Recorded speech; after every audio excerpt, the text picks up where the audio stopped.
Hello, good morning, good evening, good night, wherever you are, good afternoon. It's Khadija Haliru for Bold Voices 4W. Today's January 16th. We're already halfway through the month of January, and I'm just thinking how much has happened in such a short period of time.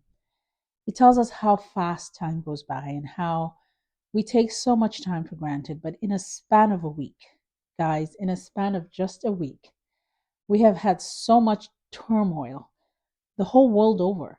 We are talking starting from our own backyard where we had our own prime minister resign and all the activities that have happened in between, from all the jockling to Mar-a-Lago to visit Trump and all the activities of, the internal leadership race here in the Liberal Party, trying to scramble to find someone to lead them into the next election, and even, frankly, to take over the government compared with the stress that all the premiers have had to go through, coming together with the prime minister who's either there or not there, to combat all these tariffs. And then, just watching and seeing what happened yesterday with our province of Alberta and the premier acting almost like a lone wolf in the time where we need to unite and face, together as a nation, whatever is coming to us just right around the corner next Monday. So I'm sitting here thinking, and then you hear about the last. We take a look at the U.S. and we hear the last speech that Biden has given. We're talking about a ceasefire that has just been supposedly achieved through his negotiations.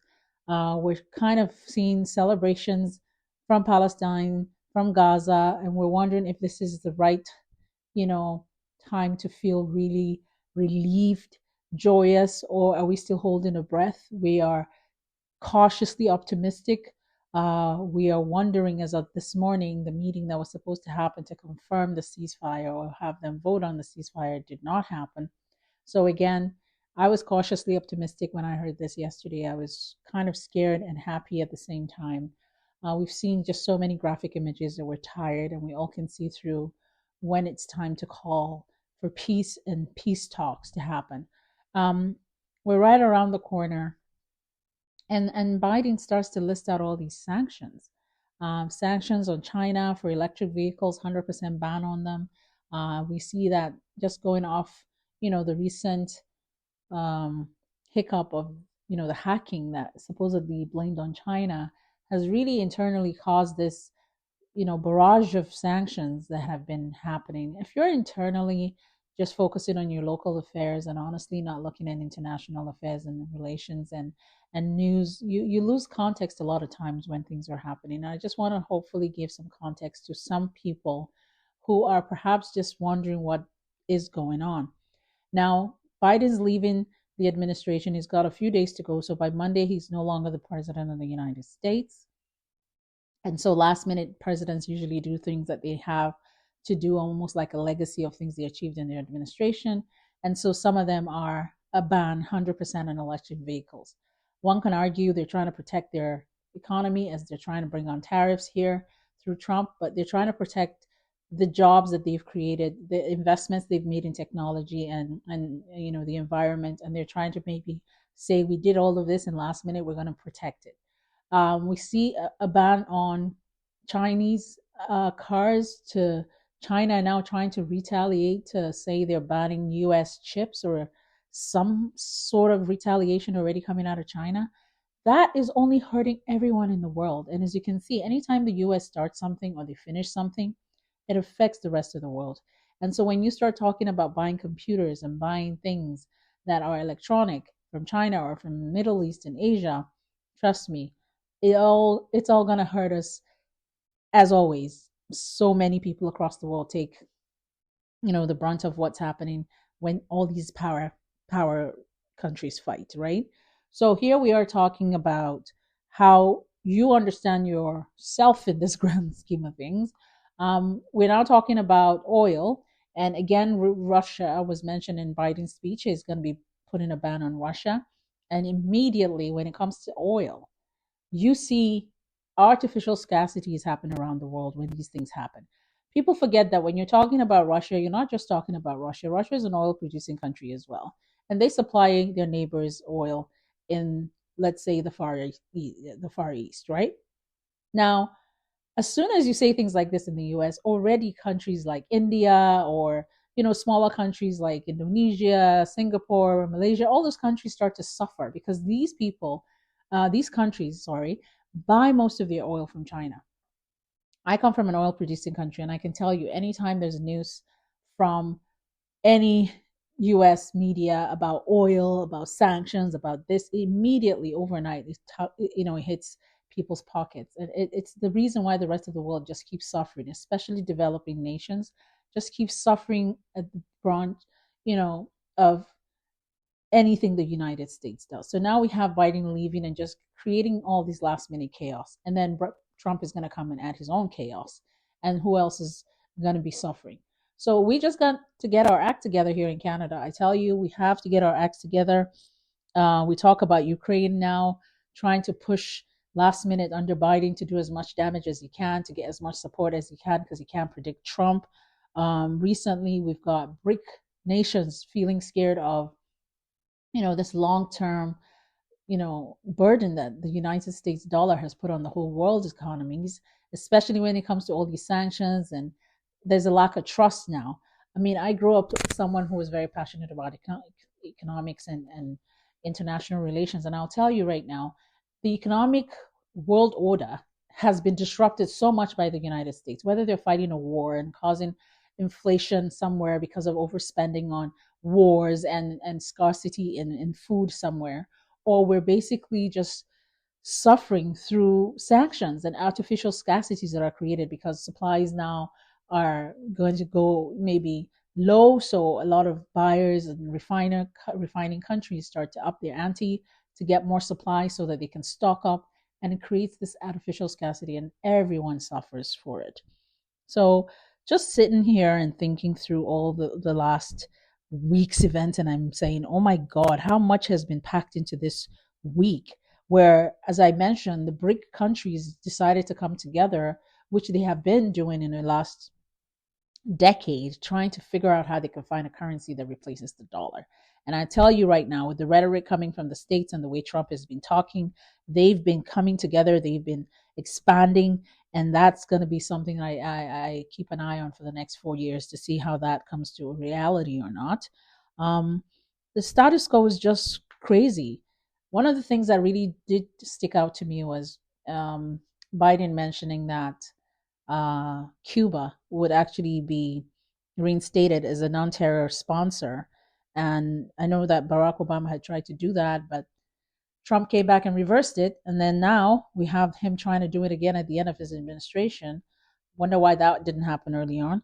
But hopefully, some sanity happens. And if anything, I just feel like Trump is just going to come back and reverse all these things. Most importantly, I feel so scared about something fishy going on about this ceasefire, because whether or not Trump takes credit or Biden takes credit, I hope the credit is for real, that it lasts, and the world starts to look forward to how we can deal with the issues and the problems that are already on ground. And then coming back home, I feel like when you talk about inflation and you feel it, and you talk about politics and you see the ramifications of having not a strong leader. We tend to take people for granted. We take each other for granted. We take our leaders for granted, and we tend to take regimes or parties, or how should I say, leadership cycles for granted. And as we can see, leadership and leaders and parties that mean and stand for different things do matter. And as you can say, as one party takes over, another comes in. And in most cases, as someone who I would always remind you, as someone who's a student of public administration, it takes an average of 3 years to really see the effects of government really shape up. And especially where you have the opportunity to take 3 years and kind of catch up to what you want to do. And then in the last year, people start to see the results. It happens that the next time people come in, they take on the benefits of what someone else has done, and it goes on and on like that.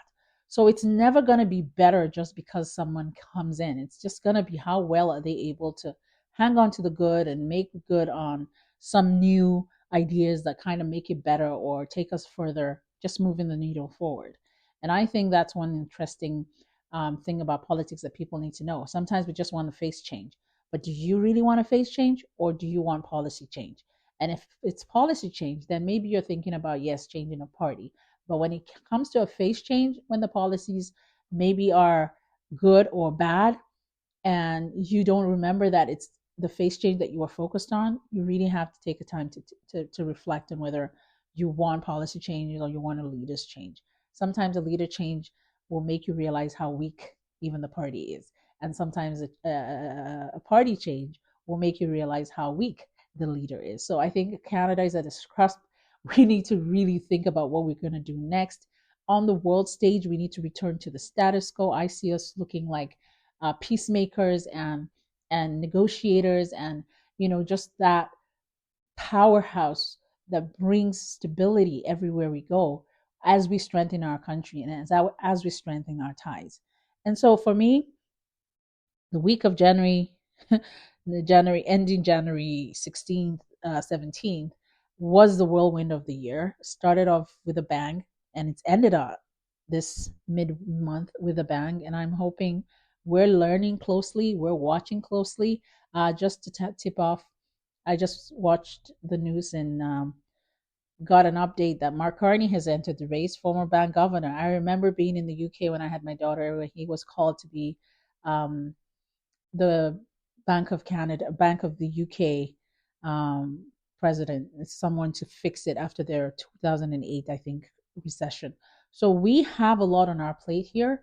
But again, another thing that I'm seeing is someone coming into the race that has never sat in office before, has never been voted locally before, has never ever held political positions in the country before. And I'm curious to see how that plays out in this cycle. So again, nothing surprises me anymore. We're going through time changes. We're going through a lot of news and a lot of what's new. We're still watching California with the fires. It's amazing that we're still talking about that after a week. But truly and truly and truly, the world is such a volatile place right now. Natural disasters are happening everywhere. There was one that happened in, I think, Thailand last week. Didn't make much of the news, but earthquake happened somewhere in Japan. Um, I'm just I'm just thinking through. I don't even have a script as I'm talking right now, but I'm just thinking how much my brain has absorbed just because I keep in touch with, international affairs and global news. But it's really amazing to see how, if you sit back at home and not reflect and not connect to the end of the other side of the world, you could truly be in a bubble and believe whatever you're told without actually taking perspectives from different places. And this is why they say travel is so important, because traveling will allow you to see and understand a different perspective. But I just feel like, on the final note, whatever we do here, remember how much it does affect people across the globe. And the reason why the West keeps getting bad rep is we don't always think about what happens globally when we act and when we make decisions, and that is what is catching up to us. And just like the United States is beginning to confuse even themselves as to what role they're playing in international affairs, we will see if this peace is going to be lasting and if we can step up and do the right thing. And how we fought for South Africa and how we fought for Rwanda and how we apologized for all the atrocities and Rohingya and all those things, and how we are not talking enough about things happening even in China. We are seeing Syrians now try to pick up, and Lebanon just got invaded, and we don't understand if that's still something that would even come up in the negotiations. But we hope that we are just about to settle into a more peaceful year, regardless of who's taking charge. And I pray that this will be the beginning of our sanity coming back to normal. And with that, it's thank you for listening again. Just ranting this time. It's hopeful that I will have my guests starting to line up from February. And I'm looking forward to bringing you some bold voices, just speaking local issues and just really highlighting people in our community for you to know, see, and learn from. So with that, I'm signing off. It's January 16th, 2025. Good night, good morning, good afternoon, wherever you are.